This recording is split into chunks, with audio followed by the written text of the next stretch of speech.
Welcome back, fellow armchair generals. This is Gamer 1745 here with my continuing playthrough of Hearts of Iron 3 with Black Ice 8.56. So we're going to continue this. Oh, that's just a little too fast. Let's readjust here. See, that just... There we go.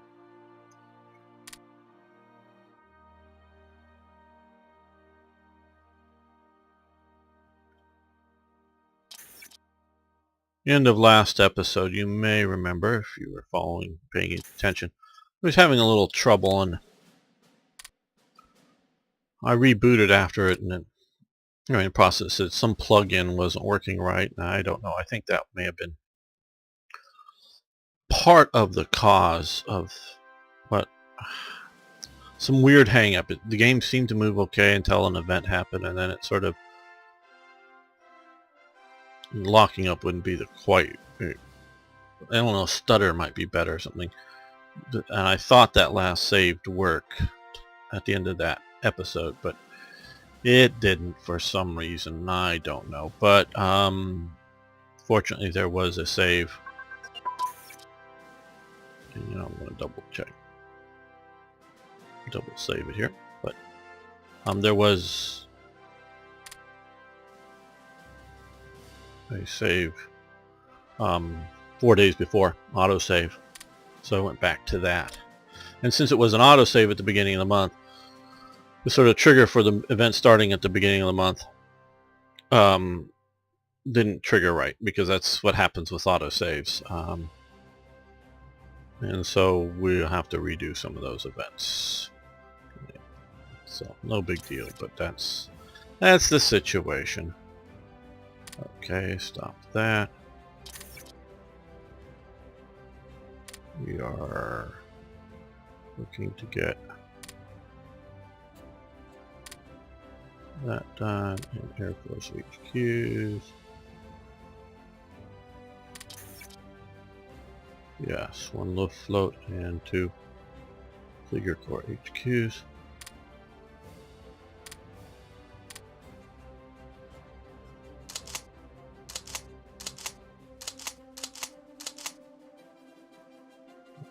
Okay, well, maybe then Berlin. But let's be... Okay, well, let's attach this to...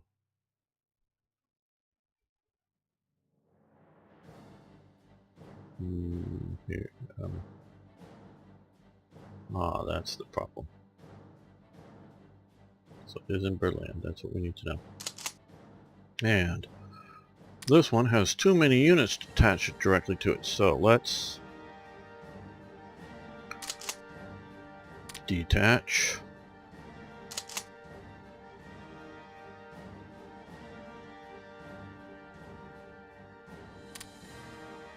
Shoot, that didn't work well, did it? We already did B. I don't remember which one I last detached. Okay, well, let's come down here and attach you to your command 1 and skill, core skill, drop down here to some air command. Von Grimm. Von Grimm ended the war as head of the Luftwaffe. Okay. Let's give you an interesting name of... No, well, we can do that too. No,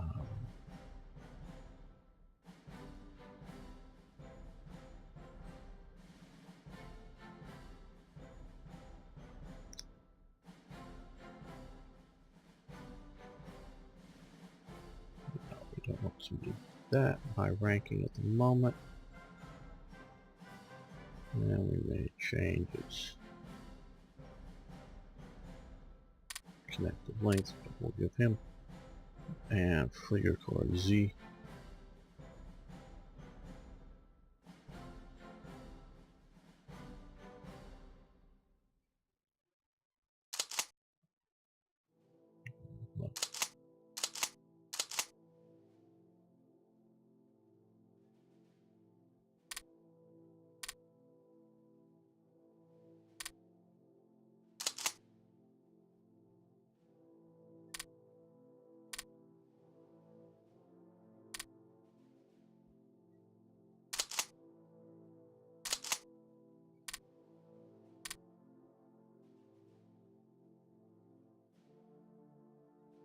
There we go. Well, for now, that's a little better organized. But I want to take you and send you up to here. Maybe I'll attach that more directly there, but try to keep the more OCD moments, and not really OCD on my part, but just trying to organize for immersion a little better for better flow. But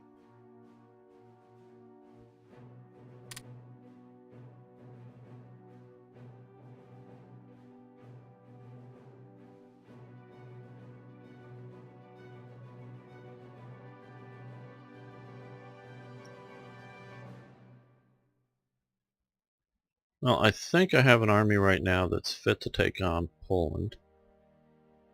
We're not going just yet. It's still well before then, but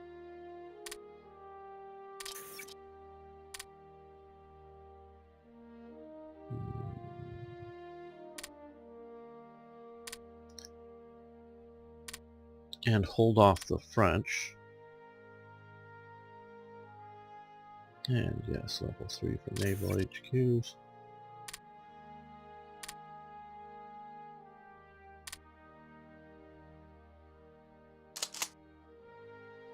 Can now go west.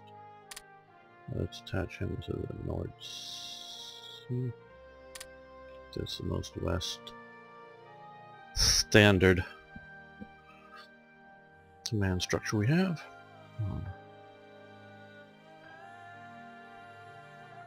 Where was I talking about something? Man, I forget. Sorry. We need to sell some more supplies.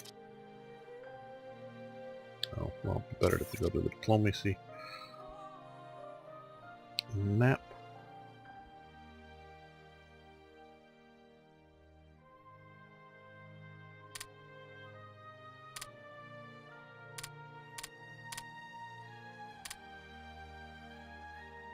Let's make it 410.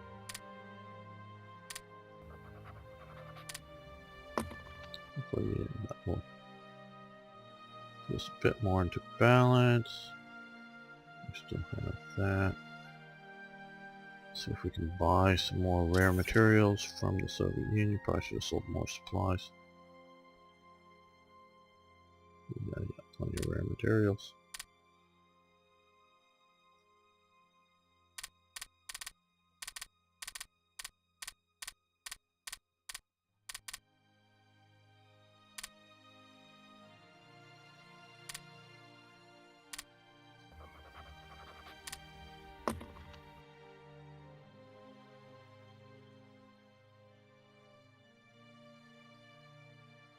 Oh, I think I was talking about before I interrupted myself. That we have a good enough army to take on Poland, defend against France, and then shift that army west to take out the Western allies. What I don't know is, until we see, if this army is going to be good enough to take on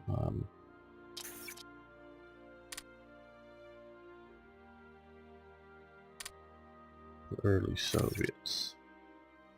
Right now I am leaning at a, might just give it a try and see what the hell happens.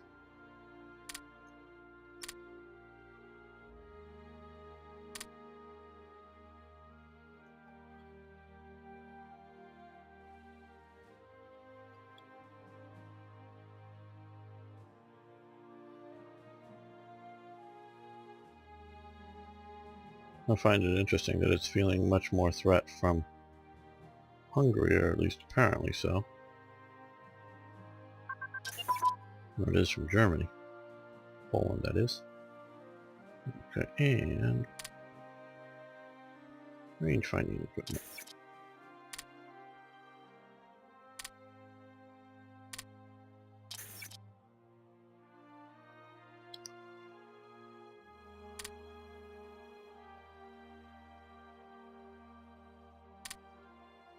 Okay, well, we also need to, of course, increase our submarines capabilities.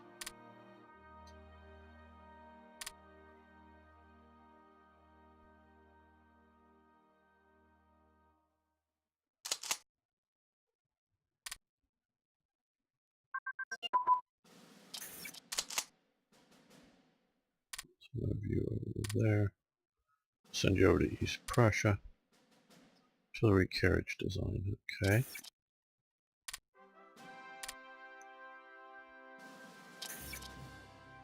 Now,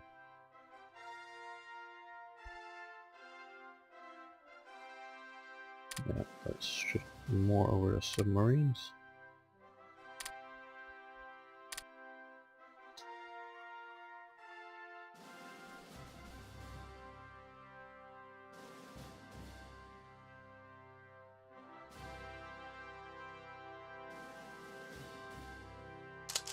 A few days ago, probably actually a week ago, I've been thinking about it. Yeah, get on board the Navy. Yeah, you're already set to go. Posted in the Black Ice 4 forum about some of the settings for Hearts of Iron 4 Black Ice. And they, guy new to me, over there, who was doing some of the work, setting the standards TAC Air Pilot. You need to know where to go. While I'm talking here. Okay, let's there.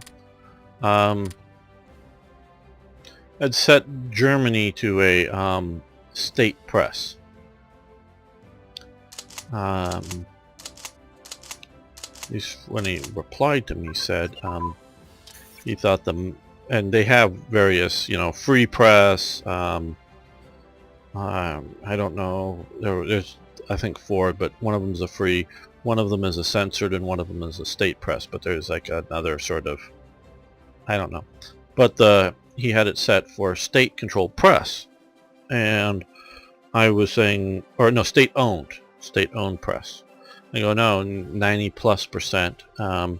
I've yet to encounter, well, outside of official, like some of these, Panzer Troop magazines or whatever that are, focused in on the army or something. And even there, I'm not sure that there's any sort of real government newspapers in Germany or magazines or anything like that that is direct government. There's definitely party magazines, and the party and the government, of course, are merging. The Gauleiters have lots of control and things like that, most assuredly.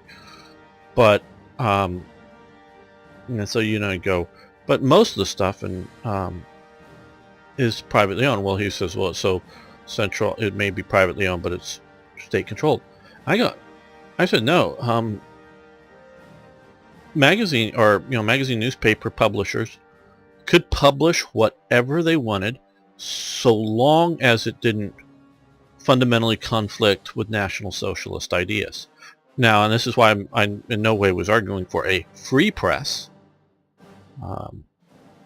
so that you could go, hey, you can if you want to do an article about cats, or you want to do an article about airplanes, or you want to do an article about a new social program going on, the publishers could focus their attention wherever they wanted. This was, not the Soviet Union, and so I sort of pointed this out, and I think they basically accepted my arguments.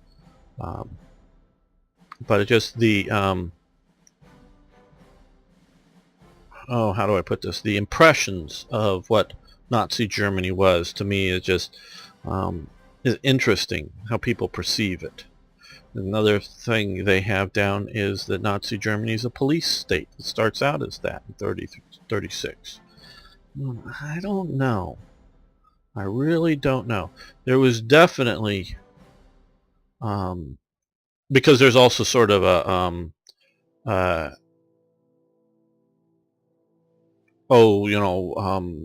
semi-controlled or some other sort of something in between a police state. There were several gradations of it. I'm thinking, all of the protests, all of the people disobeying government orders, defying the police doing absolutely nothing about it. I mean, in numerous cases, case after case after case. And in various things, the police are ordered to do things, and they go, nope, we're not. Sorry, nope. You want to like a gall lighter or somebody try, go arrest these people? No. And the police just refusing to do that. And it really doesn't come off as a police state. Now, again, if you're talking about, those communists over there, the police will go, can we beat them up for you while we arrest them? Yes, if they were the wrong type of people, the police would be, yeah, let's go do this thing. And they were all on board with that. But the way they sort of, I think the police state is the highest level of control, I think. Not absolutely sure on that. Where you have the Soviet Union, and you have, what was it, Bera's comment, or whoever's, to Stalin, show me the man and I'll find the crime. Their police state was, with the NKVD, we'll arrest anybody we want, anytime we want, and we'll figure out what the crime is later.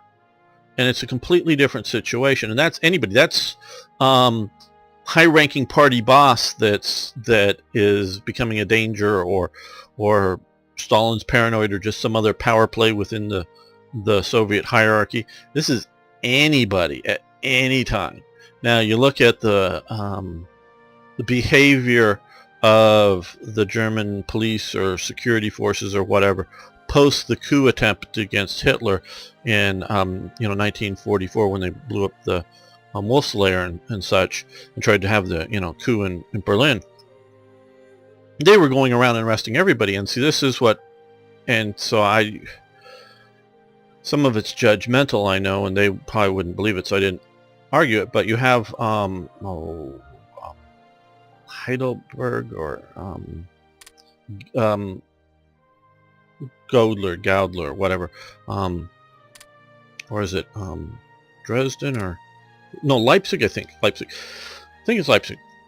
We have some events about him there, and who was trying to protect a statue of a well-known German Jewish composer, I think it was. I forget. And this whole thing, he eventually resigns. The police don't arrest him. He's clearly an anti-Nazi. He makes a lot of anti-Nazi statements and is doing around there. But the police never touch him, even after he resigns his position. Nobody is at least overtly harassing him from the government. I said overtly. I don't know about covertly. And so he goes into retirement, basically, from public life. Except he's one of the people that gets rounded up as one of the conspirators, supposedly. I don't know if he was or not, for the coup attempt against Hitler in 1944. And there's a photo of him being tried in those courts after that thing. And he's, I think, hung, by this thing. So it's only until at the last days of the war, when the police state truly happens, that he is brought down. But he is known to be enemy of the state, might be too strong, but that would be like a communist or somebody.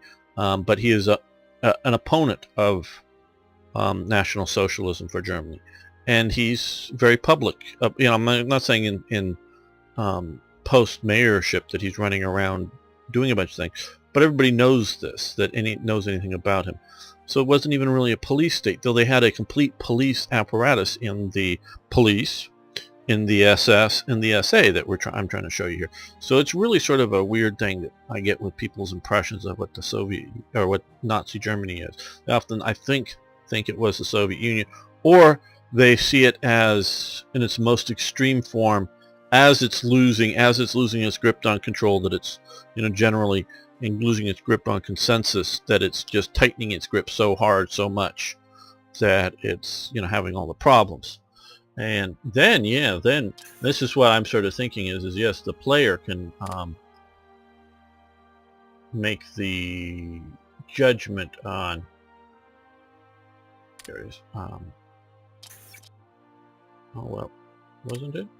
Oh, there's another thing. Engineer unit training. Oh, also cool. So it just, to me, some sort of, or various interesting perceptions that people have about National Socialist Germany. And I don't, like I say, I don't really know the guy from being on the forums much. So I don't know his knowledge level on this, but I presume he's reasonably well informed. He didn't just find, oh, there's a Second World War and there's a game about it, and, I'm sure he isn't anything like that. Okay, flying boat prototypes. And yeah, I sort of know. I don't know if it's surface detection improvement. Yeah, we'll do that. That's one of the things I do sort of miss in the Hearts of Iron 4, is aerial reconnaissance. You can put out flying over an area and you don't see what's going on back behind it. That's part of it. Okay, let's see. We need to see here. They need supplies. They've got money. And we are in a deficit of 12. So let's see if we can sell.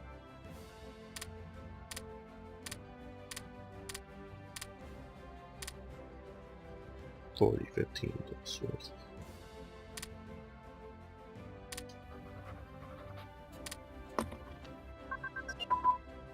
Submarine crew training advanced. That's good. Damage control has improved with that.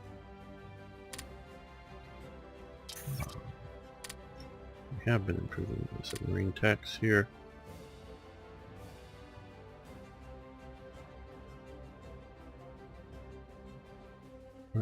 Damage control down there, but we'll look in here. Sort of get the next round eventually.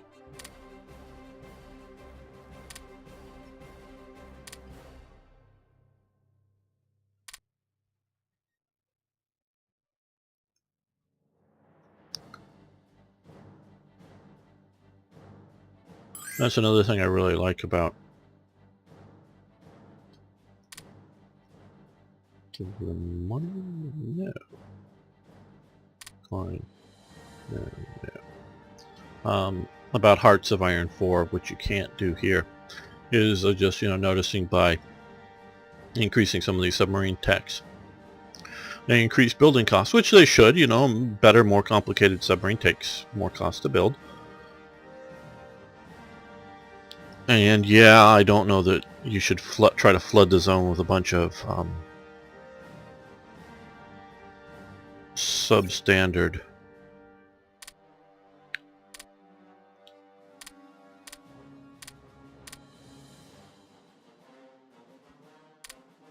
submarines, but I like you can do older models of things, put them in production. So if you don't have some of the resources for the newer, higher tech models on something that is good, but also production costs can be significantly less on older models, and sometimes you just need a lot of, like, say, fighter aircraft, and having an older model that's fully built up and cheaper, while production line, while also doing a new model production line. And the new model, say you might be trying to battle Battle of Britain against the Allies once the Americans are involved, but hey, fighting against the Soviets, the older model might be just fine, and you just need numbers. So I like that about this thing, I really do. Okay, basing advance, that would be here. Okay, well,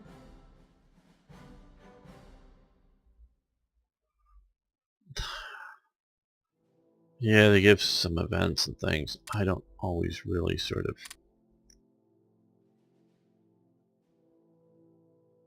know how good they may or may not be, but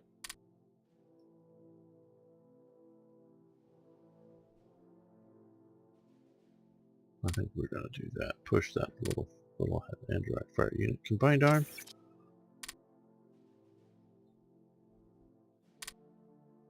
And that we will also come up here to rebalance it out the other way a bit.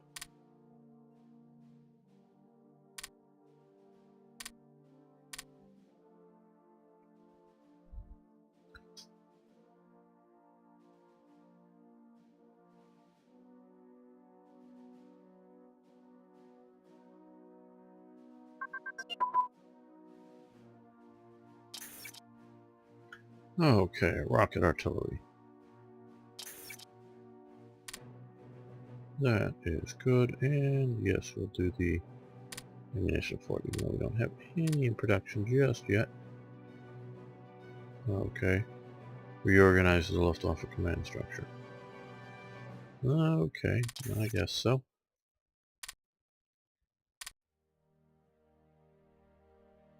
I think this streamlines it a bit more. It's a bit overly done. We also get more officers back.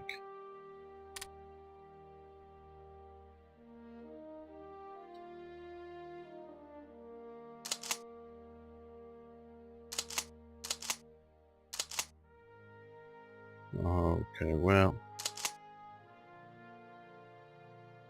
I'll play the OCD later. And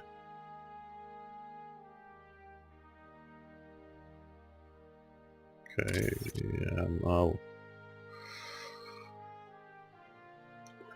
okay, yes, removes the Vienna one, or the Austrian Vienna, whatever, and does it to the newer one. I don't think any of these are going into the production queue now. Oh, we also need to, oh, that's right. Oh, I should have put those up top.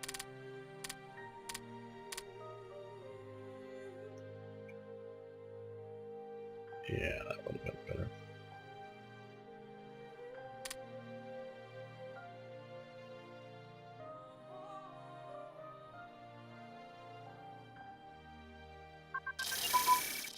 And the flood of events happens. Okay.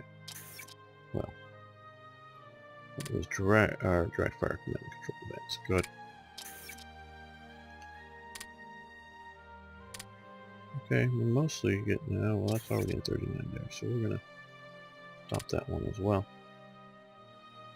And we're up to 101% on the officer, so we're doing okay at officer growth.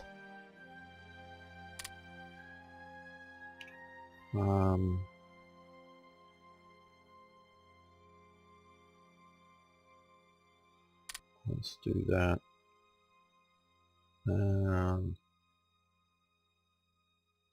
That just because it takes so long, let's get it started. Okay. As we remember from last episode, artillery system in the last episode, of course I talked about this, so we don't need to do it again. Okay, but this is new.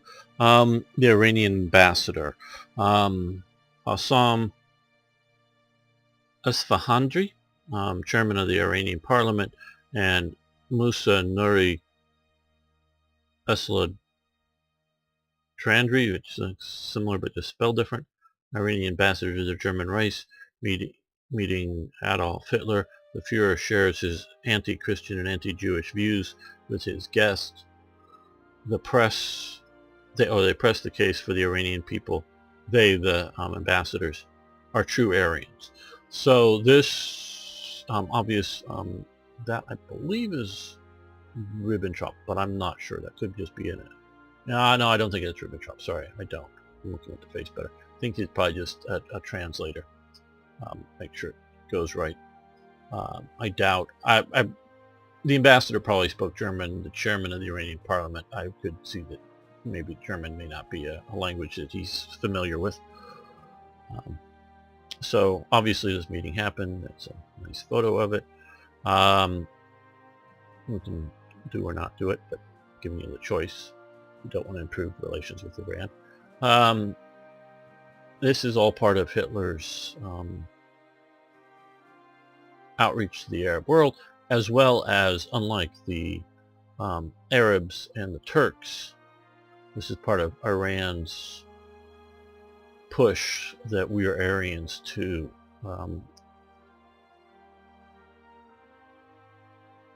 the Germans. And, I don't know. Okay, how do I put this? Trying to put this in sort of modern language, but also try to be accurate about it. Um, Race is a thing because race is just a categorization of genetics. Okay, that's what it is. And these people here in this room, Hitler and the Iranians, um, don't understand race like we understand race today, or as in genetics. Um, a lot of people today, of course, see skin color as a big thing, where if you look at it, it's skin color obviously matters over how well you do against the sun and other things like that. But I don't know that skin color has a very significant meaning. I think things that are harder to change over time or whatever are like bone structures and whatever else. And I'm in no way saying that I understand genetics in any way, shape, or form, and I'm not here to talk about that. So obviously, but the point is obviously that race is a thing. But then there is, which is sort of what I want to talk about, is perceptions of race.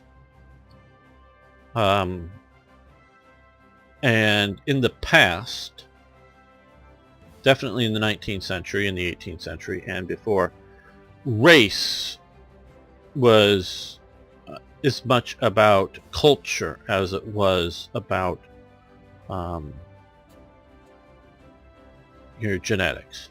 Now, if you look back, and I'm trying to think in like the medieval period into the Renaissance, your genetics, your blood will tell, and everything was sort of presumed to be. Again, I'm in no way talking about the genetics or real.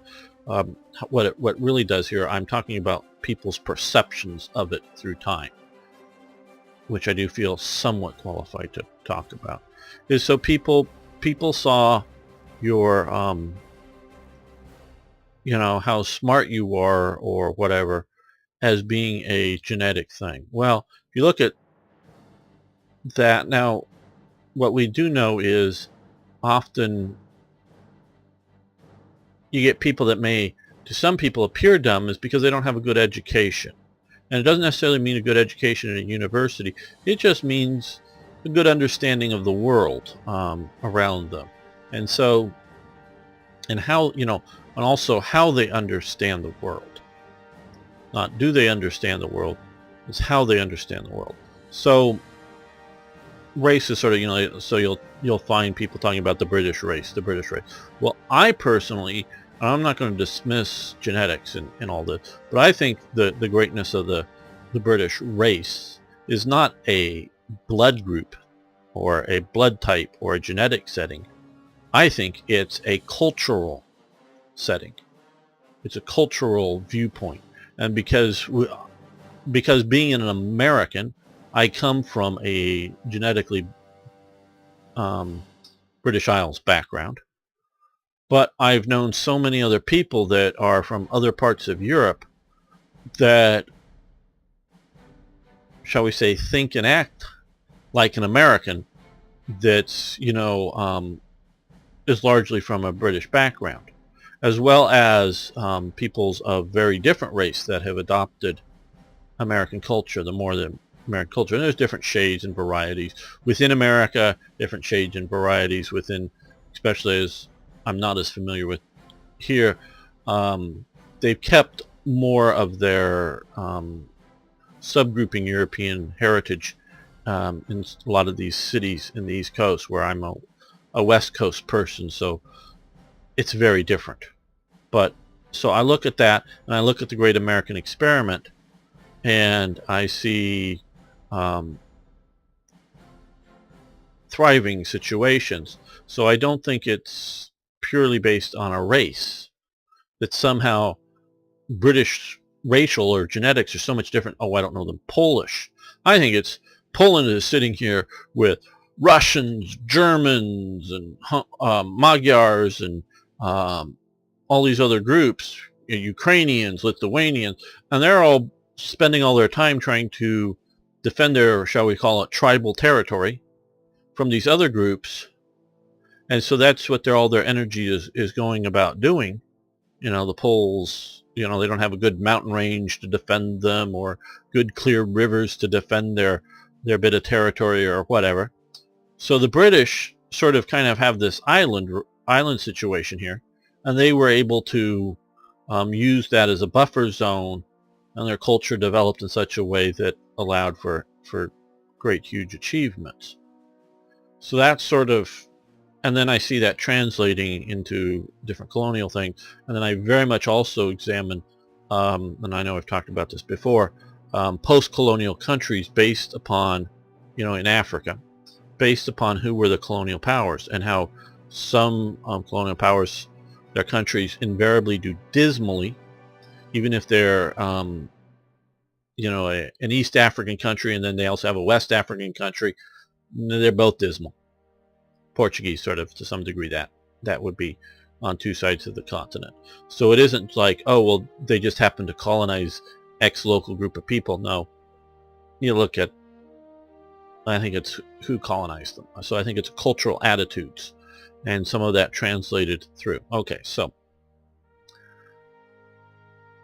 in a previous job, that I had to do, not that I didn't have to do the job, but part of the job was to ask a person his or her race to fill out a form. And I often found Americans, but of Iranian background, say, oh, we're white. No matter what their skin color was, they're white. And I'm thinking, huh? And yeah, you sort of have to put down what they, to an degree, point says, and not other, not something else, not Asian. Oh no, we're not Asian. Well, let's see. Asia sort of starts here, comes along these mountains, up through here. So sort of kind of looks Asian to me. Now they're not Far East Asian, or Indian, would have fallen under Asian in the category, I believe, if I remember correctly. So, it just, so they had this view about themselves as being white, where Arabs, and I knew in this job, didn't have this, oh, we're white. And so I just find that interesting, and I think it's coming out of this era, especially in multicultural, multi-ethnic America, that they were, oh, we're white. Well, I just got done talking to you about you being from Iran. Okay.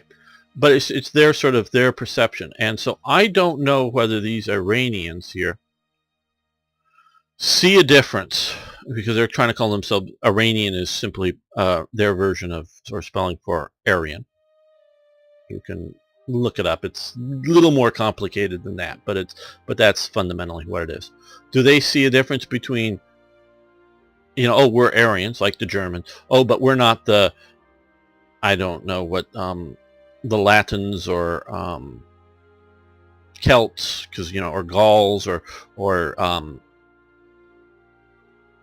Goths or Visigoths, or whatever the peoples that came in, and it's a big mix situation here in France. In France, that they're not Aryans, or the Latins of Italy, oh, we're not Aryans, and the Greeks, of course, the Greeks aren't Aryans, they're Greeks.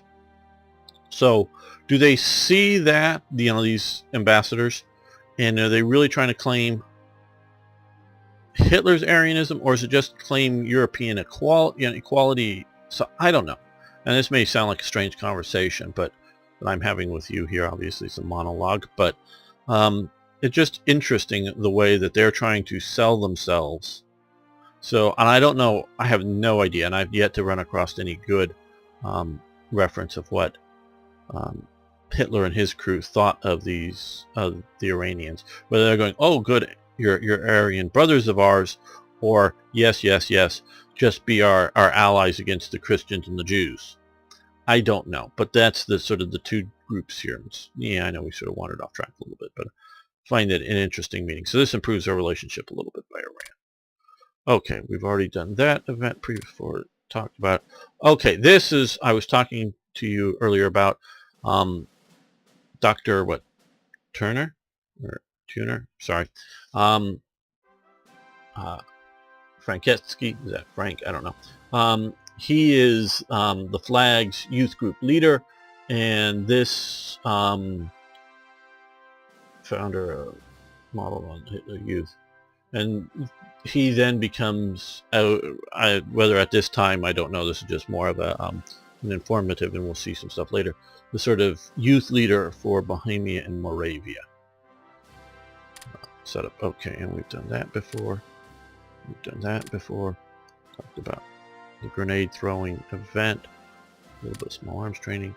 Talked about how they were really pushing May Day as an anti-Christian holiday. I think it was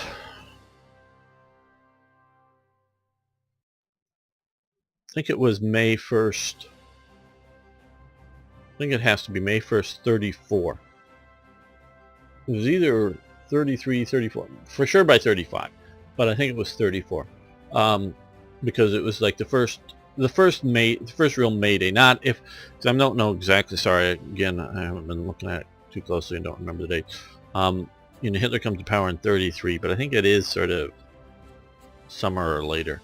But the first real May Day for after Hitler's in power, the Nazi, the DAF, the Deutsches Arbeiters Front, goes to, and that's sort of the Nazi trade union movement, or not trade union, the Nazi unionist workers elements, goes to their fellow unions of the socialists, not the communists, mind you, but the socialist unions, and go, let's all celebrate May Day together. Let's put our sides difference, our differences aside, and go, let's just celebrate German workers and unite of German workers, because we're National Socialists.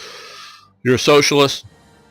We all sort of agree on the socialist part, so let's just do this all in the workers' part. So they do this big sort of nationwide joint celebration of May Day, the two socialist groups. And that's May 1. I do believe it's 34. May 2nd. Again, I believe it's 34, but May 2nd. Various police apparatus elements, along with various Nazi Party elements, raid every single socialist unionist headquarters all over Germany, because they obviously know where they all are. Confiscate all the work, all the paperwork, all their stuff, and arrest a bunch of the trade union leaders. Now, eventually, I think most of the trade union leaders are, or I keep saying trade union. Well, they are trade unions, but they're just the socialist union leaders. Most of them are, I think, eventually released, and all of the socialist unions are at that point. So they don't go arrest all the socialist union members. It's the leadership, but all of the all of the socialist unions are workers' unions are all abolished on May 2nd, the day after their big joint wellness together. I thought that was very interesting, just the way they did that. Okay, this was, I found another poster for a motorboat regatta. Obviously, that's an NSKK flag. So this is the NSKK out on the water. I don't think they had, like they did have the NSFK, which was for air. So after the ratio, small ship engines improved. Okay, and we've already saw that event before. Build a new industrial zone. Yes. Okay, yes, we want to build, oh damn, more goddamn metal. But yeah. Nice event picture. Truppen Übungsplatz, Uterborg. Hope I got that reasonably right. Training grounds at Uterborg date back to 1860 when the shooting range for Prussian Artillery Corps was established. Thereafter, the training grounds grew in size continuously and remained the most prominent location for training of the artillery branch. In 1909, the first test firings of the 42 centimeters mortar Dicker Bertha were taking place. During World War I, the facilities grew further, and in 1934, the training grounds in Uterberg were still the largest of such facilities in the Reich. The Wehrmacht established further barracks for other branches of the military at Uterberg, including the SS. Up to 1939, several engagements of the training grounds were undertaken, only to be stopped by the outbreak of the war. In 1945, all operating and attending military staff formed the infantry division Friedrich Ludwig Jahn during the last mobilization effort of the Reich before the downfall. Okay. Lose money, a little bit of manpower, supplies, and again a training base in Potsdam. I'm for it. I like it. I think it's good. The only thing I think a little bit too big is the money, but supplies I'm all for. I could even give an extra 1,000 supplies instead of the money. Okay. Cavalry und Panzertruppenschule. Panzertruppenschule 2, Armored Troop Corps School Number 2, was one of the two major schools set up by the German Panzerwaffe in World War II to train German armored officers to operate panzers. It was based in Wunsdorf, Germany. The Panzertruppenschule was a branch school where officer candidates were sent after 12 to 16 weeks spent basic training and having successfully undertaken an 8-week course at Kriegsschule. The prospective panzer troops known as Fahrhunsch undertook a 16-week training course which aimed to familiarize the officers candidates with the training nuances and workings of a panzer, and also the tactics to be used when commanding the panzer in the field. The instructors were chosen because of their skills, and many had seen action and received decorations. In late 1943, the school was stripped of its existing instructors who were used to form the elite Panzer Lehr Division. And the Panzer Lehr Division, as probably many of you are familiar with, was an extremely good division. It was basically, I didn't know specifically this school, but I knew it was basically taking the instructors and basically most of their students and maybe a few other people, forming the infantry branch and whatnot, out and formed a really good school. But what it does sort of show you in late 1943, you take all of the good guys out of the school, the training officers and all of the students, and shove them in a unit, you're going to stop growing your force. You're going to stop replacing losses, because or if you still keep the school open by sending shall we say cripples, if you will, and that may be overstating it, wounded trainers, people that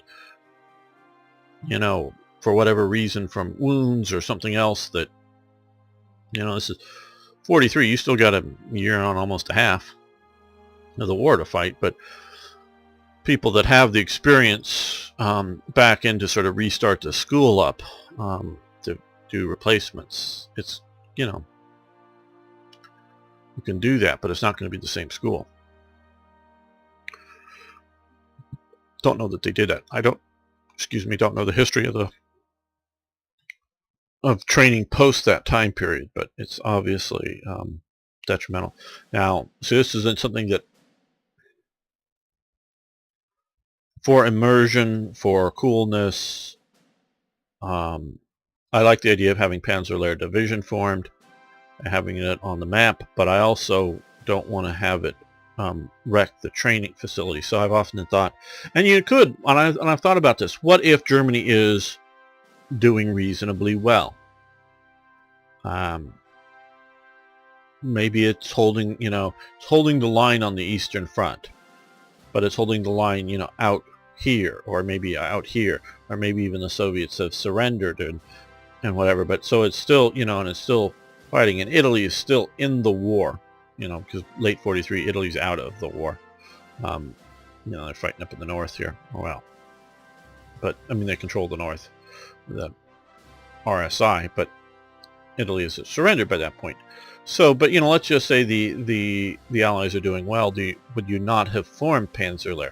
You may have not, but then again, I could also see going, hey, you got a bunch of officers and NCOs that have gone and fought in various campaigns, got sent back to train, and go, okay, well, now that you've been training for a year or more, you've been a training officer, we're going to send you back to the front, and we're going to cycle, and instead of doing it all at once and shutting down the school, we're going to cycle people in from other units to have a break and put them in as trainers. And you don't, totally gut the whole school, so you have some continuity. And that's how I would have, sorry, coughing a little bit here, how I would have done the training situation, and still have Panzerlehr as a really kick-ass division and still keep the schools open. Okay, and yes, we've seen this before. Okay. Just some of my thoughts. Okay, I think that's persisting. Yeah, well, no, well, we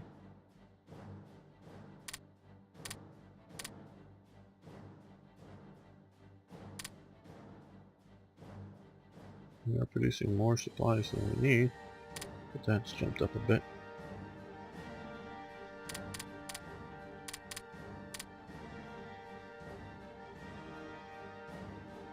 Okay, so now let's reinforce there. And okay, let's move that up top.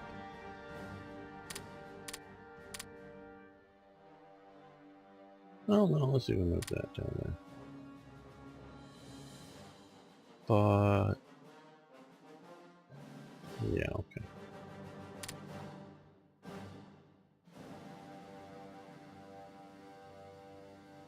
And we got this last time. Okay, and we also talked about, we are going to continue again for the high cost of metal. But now the jets, one of the things that I've read, closing days of the war, obviously not now, but they made lots of Me-262s, built lots of them, but more than half of them never had engines. So there's the aircraft and there's the engine. Now, part of the reason that a lot of them never had engines is by the time they were making the jet engine, they could not get enough high-quality steel or steel alloys to keep the engines from melting. They were running so hot, they had a very short lifespan. So I think part of it is sheer production of jet engines. They weren't producing enough to match their needs for all the aircraft. Now remember also at this point, and I don't know whether it includes the engine or not, basically a V2 rocket, I've been informed, costs about the same production costs as building a Me-262. And so I think all of that waste, in my mind, of all of those rockets, if you could have had that many more jets, you could have, I don't know if you could have swept the skies clear, but you could have done a much bigger impact in clearing the skies over Germany. And you could have built some of those Arado Blitz bombers instead and used those to attack targets much better than the V2 ever did. So the V2 production-wise was a complete and total waste. I'm sort of on the fence about the V1. The V1 was pretty cheap to produce. And I also have to wonder, is those high temperature alloys needed for the V1 or V2 rockets, could they have been used in jet engines? I don't have enough knowledge, because a rocket engine is different than a jet engine. Yes, they both deal with high heats, but I don't know, because maybe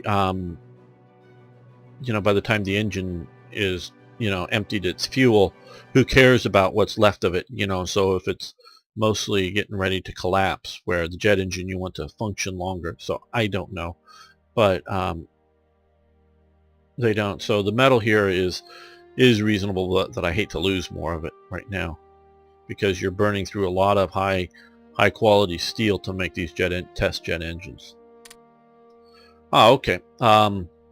Die Deutsches Polizei. This is changing of the earlier magazine that we saw, but now called the German Police, formerly known as Der Deutsches Polizei Blit, or whatever, sorry. Is another heavily illustrated magazine, an official periodical of the police. Again, something like this is probably, well, it's definitely police controlled. I presume it's police owned, but they may very likely have had it published, meaning printed, and maybe even put together as a magazine, you know, typeset layout and all that stuff, by a privately owned company. We talked earlier about government control of the press. This is why I say 90% or more is privately done and do what they want. This is obviously an organ of the police, but it's directed to the police. So it's different than, you know, Berliner Illustrated, or you know, for all the major cities had an illustrated magazine like that, or at least I found a bunch of them, and so I presume the other major cities that I haven't found examples of, I just haven't found, as opposed to didn't exist. But this helps our police stuff. And okay, Beck in the Semja. Remember, Joseph Beck had earlier visited the Führer, and then Ribbentrop came and visited him to discuss Danzig. So Warsaw, a speech by Foreign Minister Joseph Beck in the Semja, that's their parliament. The Minister of Foreign Affairs of Poland strongly rejects the German claims to Danzig and announced that Poland will defend their interests without knowing the concept of peace at all. Okay, so basically all of our diplomatic maneuvers with Poland has failed to get them to concede.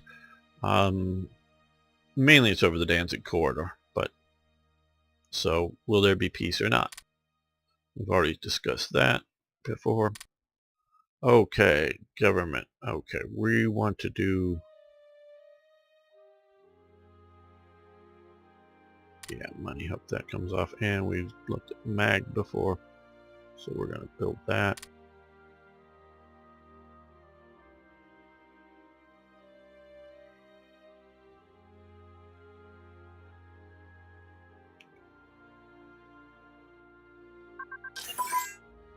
Okay, naval bomber prototypes. That's most assuredly nice. And grayed out. One can see here that. Range 40 kilometers. Yeah, that's worth it for sure. Don't have many of those yet, but we'll sure have more of them. Okay, and the US. Give them money for fuel? No. Okay, we looked at this before, I believe. Yes, Pioneer Battalion. Okay, Another event from Third Reich Events, contributed by George, 1941. Very good. Contributor to our mod. Inspection tour of the West Wall in Aachen. It's somewhere up in here, I believe. You can find it, I'm sure.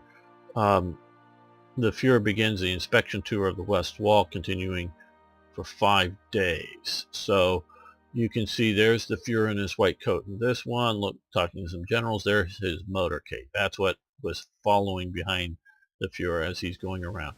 Now this bunker that he's looking at here will at some point get planting of trees or bushes or other things to try to hide its exact position. So they do get a certain level of camouflage. That's obviously bunch of, rows of dragon teeth or other sort of tank trap type things that they literally put not right, and actually the wall, or this sort of river here or whatever, that part of it there was not, the wall went behind it. So this little bit was that, and that's where the Saar offensive happened. Was the French moved in and found out they were winning, and they got scared and turned around and went back. But they never really penetrated the wall itself. They sort of, in the sort of somewhat no lands. This trying to defend this border that the Germans decided was fairly indefensible, so they went sort of along behind the river somewhere. And so these lines of that would just stretch for a long ways of tank traps, and they were built sensibly so that they go up against like a hill or a mountain or something that they thought you couldn't drive tanks up over, or other motorized vehicles and things like that. But they'd have those somewhere along the borders here, and do those for long ways with various bunker emplacements covering them. And then there's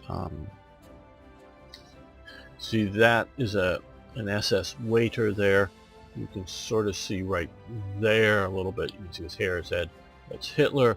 So they would, for a break for lunch, and put out the big long, well, probably a series of tables, but forming a big long table with chairs, and having a nice lunch out there. So they did this for 5 days, traveling along inspection tour. And because again, remember, as I said in one of the earlier episodes, the Fuhrer basically or largely abandons any sort of daily sense of being at Berlin for the Berghof, but he never abandons sort of Germany. Berlin is a travel to point, just like travel to the West Wall, or we saw earlier when Horthy visits Kiel, he travels up to Kiel to meet the leader of Hungary to review the German fleet. It's traveling wherever he needs to go around Germany. He's doing that constantly, or as he needs it, but then it's back home, back to the office, as it were, is back to the Berghof. This is how the Fuhrer lives and works. Just to give you an idea. Okay, Tatra trucks. I found this to be very interesting. The Germans used lots of different types of trucks. You can see there's some books that are just basically photo essays, and with identification below them, all the different types of trucks, and they'll do French trucks and all this stuff, on the Eastern Front and everywhere else, that they at one stage or another collected. Like the French trucks, I don't know whether that was just soldiers going around France. Oh, there's a truck, let's take it, and then spray paint it, German, whatever the colors were the division was using, because earlier on it was gray, and then they sort of changed to sand yellow, or whatever. They just sort of find the trucks, or was this part of an organized confiscation program, or was this these were military or trucks in French military service, so they were captured, or was this quite possibly continuing production in France or other places? So they used all kinds of trucks. But like we said earlier in one of the earlier events, for Germany they reduced down the number of truck types to do it. But one of the best trucks for the German armed forces were Tatra trucks. They're a Czech company, still in existence today. They were both well designed, as well as high, quality, well put together, and well manufactured bits. Um, so you can see it. This truck here and this truck here are most assuredly pre-war type examples. You can see sort of the square cab, but I find both those pictures interesting to this event. Um, this here is, I find particularly interesting, is you notice most of the Tatra trucks, even this is much smaller. These and this thing are about the same body length and whatnot, but are dual axis wheels in the back, and so they have really good cross-country performance for it, much better than just a two-axle setting. And as you can see, these all are dual tires per side per wheel, or per axle, because there's two wheels there. But they had also come up with this tracking arrangement, sort of like a snow tire, but it goes around it that sort of rubber with some links in it that you'd carry, I don't know, under here or wherever, on a lot of these trucks, turn them into half tracks to get through mud and snow. And that ability did continue. I don't know how many they built of them, but they should have. Germany should have been building a lot of those, so I find that very interesting. This is a truck to like carry a tank. Those ramp things go down the back, and you can drive a small tracked vehicle up on it. This I also thought looks like a great rolling office for divisional or corps headquarters. Obviously, to make it properly operate, you need to stop and fold down the sides, and I presume there's canvas or something that covers that up, but you get moving offices that way. But up here, big truck towing a big trailer, moving a lot of supplies. Smaller truck, still with the good engines, carrying troops and equipment. So this comes down, I know I talked a bit about it, I think they're sort of cool. We can invest in this, which will gain a lot of tech in it, tech that you can't normally research. A lot of that just to sort of trip it over. We'll gain an industrial capacity over here, because this is the Tatra is located. It has two there, but this is presumably increasing the production of it.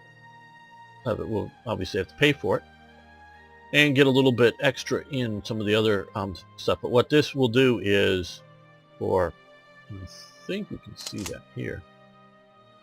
We couldn't in some of the others. Yes, you can see down there Mercedes, because this is a standard HQ as opposed to some of the more so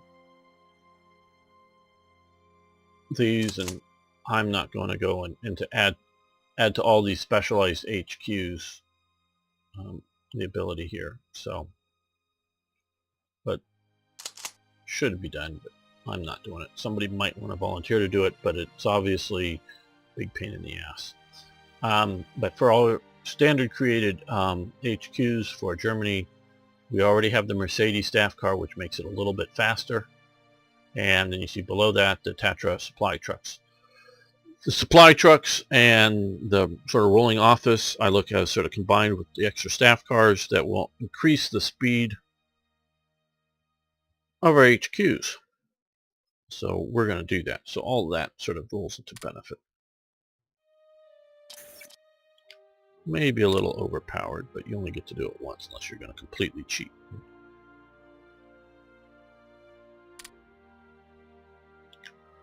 Fire it more than once or something, but that you can do with any event that adds things.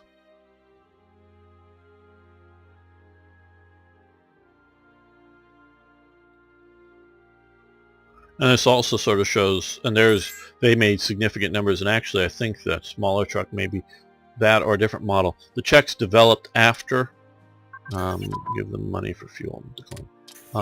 Well after the occupation, I think, like maybe the smaller one was designed in like 42 or something like that, that they started producing for the Germans. It was a really good, just basic functional army truck for that, and there's some controversy over that. So the Czech arms industry, and showing that they developed a new and improved truck type for the Germans to use that, well, it's not produced today, but continued to produce well into the communist era, the same basic model. And we talked about their artillery and some of their other productions. The Czechs continued to help for the German war effort, and plus they're just basic production capabilities that they produced a lot for Germany and kept that going. Okay, similar. This is a Third Reich events event. That's double Third Reich event. Yeah, but it's taking similarly along the lines of that artillery school that we event saw. That I think is units of the Third Reich, but maybe it's German graphical augmentation. Not sure. Obviously, sort of combined with it, but a more technical, detailed manual on various artillery types and how to operate them. And I do, without reading it, but just looking at some of the pictures, it looks like more than put the shell in here and close the breech and press this lever. It's more technically inclined, but good books like this with information on calculations of range firing tables and things like that will help training. So yes, we have a printing. And this represents this and other books similar to that for artillery units. We've already sort of gained all we were going to gain for artillery in this round, but when we come back, all of these and some of the other ones will have a slight bonus already in them. Okay. Ooh, Japan is ready to join our faction. Yeah, we're going to take that. I think they're going to cause, either way, I think the event causes, the Pearl Harbor type event causes America to join the war. Okay. So, I don't think there's a good way to keep out of that. Okay, well, let's click here and click back here so we get, yeah. Okay, so we'll get to see they're probably not in our faction at the moment. Maybe we can, I don't know, are they?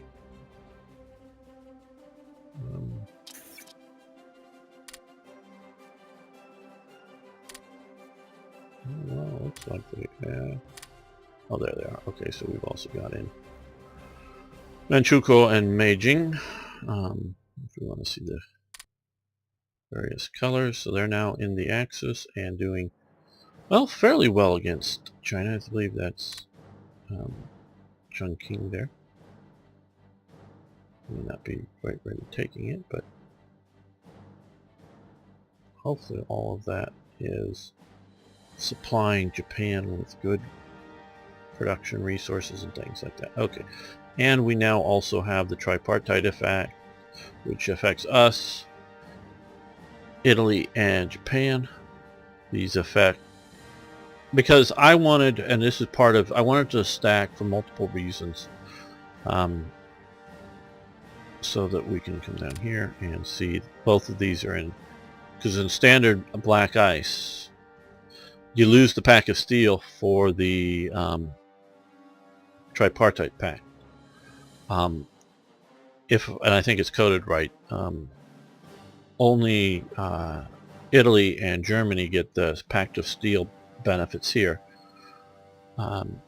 where all three get these benefits. So I've adjusted the benefits over from the standard black ice, and part of that is Italy and Germany are able to do more closer cooperations, so they should get more benefit out of this than Japan on the far side of the world, but they all should get some benefits. So that's sort of how and why I've done it this way. So we get some espionage, ruling party support.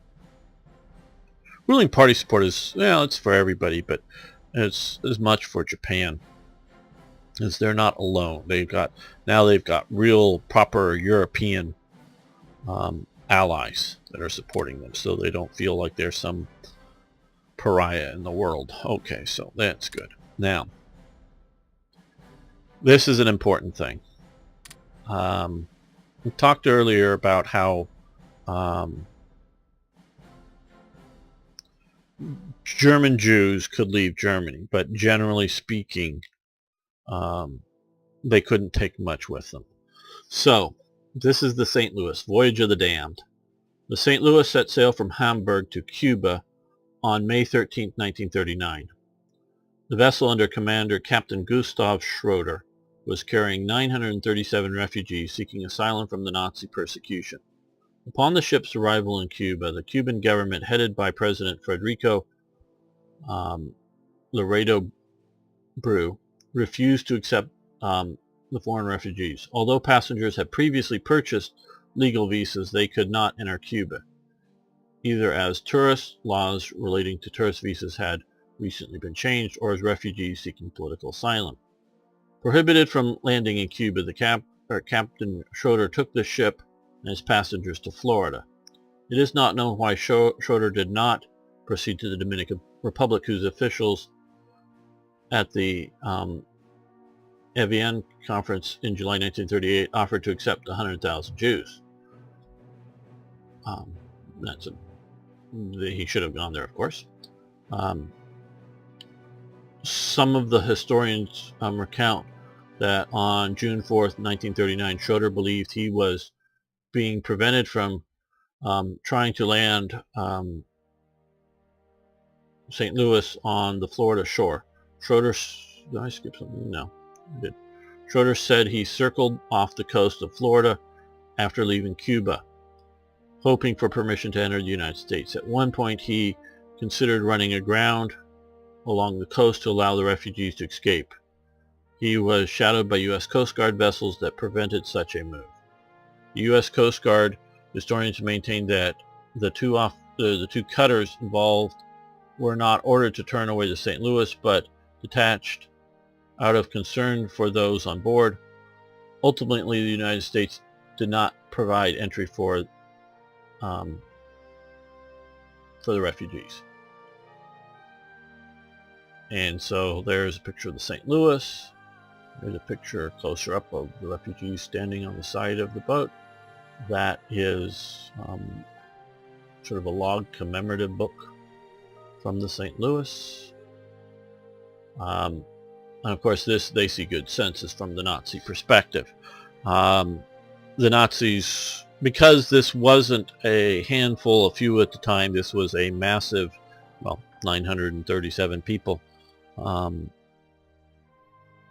all at once trying to get out, makes Germany look bad. So Germany is trying to spike it. So our relations with Germany and Cuba are improved for both countries, and most all of them, or they go back to Germany and later die there.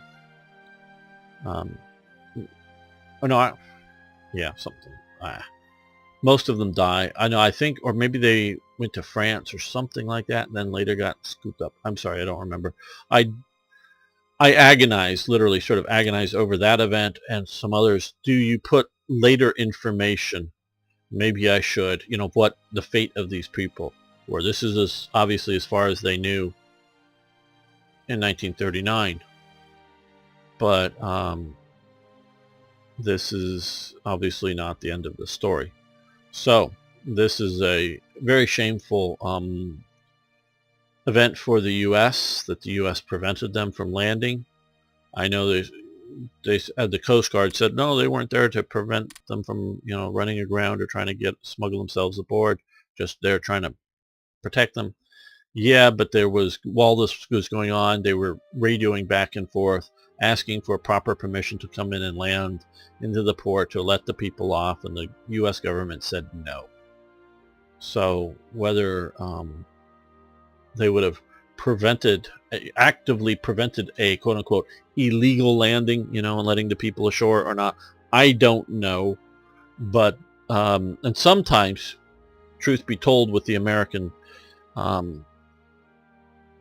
situation in the world now and then, sometimes the U.S. will go, oh, well, we can't allow this to happen, but they won't prevent it from happening, meaning they can't allow it to happen officially, but they won't try to stop it unofficially, kind of thing. And then, oh, well, now that these are people here, we have to deal with it. But they were asking for permission to come ashore. They were refused in Cuba. They were refused in the U.S. They go back. Most all of them die in the Holocaust. Why? Yeah. Why didn't they go to the Dominican Republic? Yes, the Dominican Republic sort of sucks. Nowhere near as bad as Haiti. This is one, we talked earlier about geographical position of countries, race of people in countries, but also culture in countries. This is the dividing line roughly here with the borders between these two nations. This is a Spanish occupied colony. This is a French occupied colony. There are a lot of black people, slaves that the Spanish brought here. This is most all black people in Haiti that were slaves that the French brought here. Dominican Republic, for a former Spanish colony in the Caribbean, is sort of okay. This is a black hole of terribleness. And I can quite honestly admit that I don't think I've ever hardly known any Haitians. We have quite a few that have smuggled themselves into the U.S. and been allowed to stay, or, sort of the refugee type, come with a boat, land, and hey, we're here now, we want to stay, kind of thing. There was the whole Haitian earthquake and then the big U.S. response to it. The U.S. has put in probably through various donations, enough money to rebuild Haiti 2 or 3 times over, and it's only getting worse. To me, I would never agree to give any bit of money to anything in Haiti because it just is useless. And I know there's non-governmental organizations, and some are very Christian oriented and are working very hard there, but to me, this is just unhelpable, and it's cultural, it's not racial, because we can look at Cuba. There's a fairly large black population that again were slaves, were brought over there, in slaves in Dominican Republic, slaves in Portugal's Cuba, or Brazil, and similarly. But it's just the way the French ran Haiti was just god awful,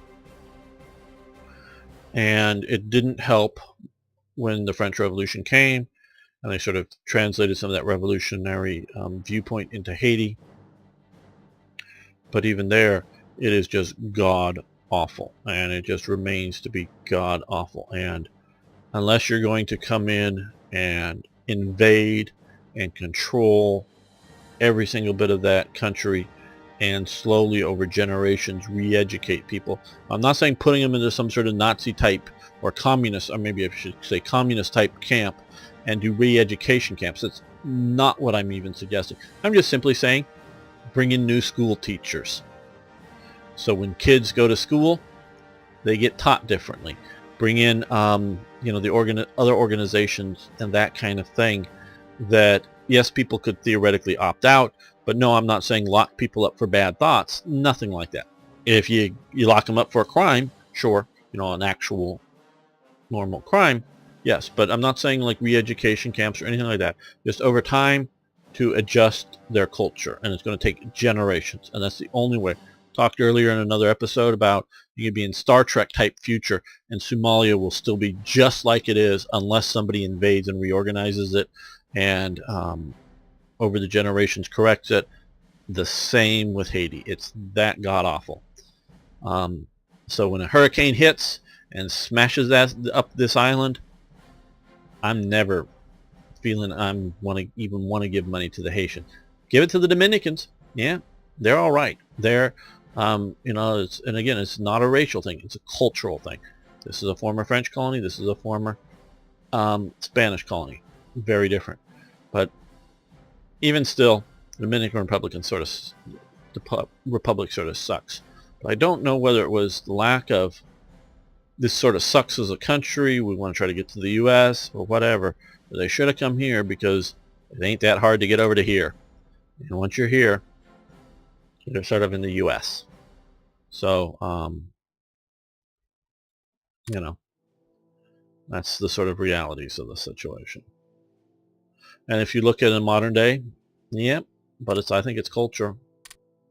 Puerto Rico's doing better because it's become an American colony. It's still an American colony, but it's still retained. And you see, it still retains a lot of its Spanish heritage. It's not that you got to be Anglo in everything that you do. It's you got to have good governance, and you got to have other things like that. That's just sort of how I feel. Okay, this episode's gone on long enough. I want to thank all of you for watching. I want to thank you for liking the videos. It really does help. You can even dislike them, but, you know. And, of course, please post questions, comments, suggestions, ideas. I'd love to hear your feedback on my thoughts or the game or anything else. See you next time for more Hearts of Iron and me talking about things.